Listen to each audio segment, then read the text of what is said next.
Bugün ölkəmizdə qida təhlükəsizliyinin təmin olunması, baytarlıq sanitariya və sanitariya gigiyena qaydalarına ciddi şəkildə əməl edilməsi istiqamətində nəzarət tədbirləri intensiv şəkildə davam etdirilir. Məlum olduğu kimi, Respublikamızda fəaliyyət göstərən kəsim məntəqələrində baytarlıq sanitariya və sanitariya gigiyena qaydalarına riayət olunması vəziyyətinin qiymətləndirilməsi məqsədi ilə Qida Təhlükəsizliyi Agentliyi tərəfindən növbəti monitorinqlər həyata keçirilmişdir.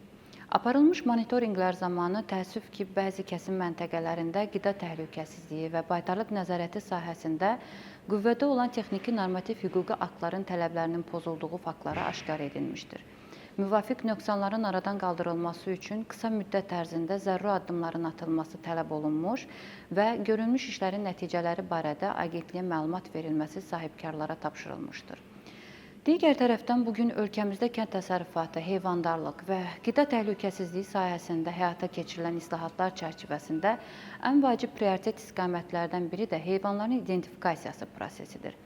Heyvanların identifikasiyası hər bir heyvanın unikal identifikasiya nömrəsinin verilməsini və onun haqqında məlumatların vahid informasiya sistemində qeydiyyata alınmasını nəzərdə tutur.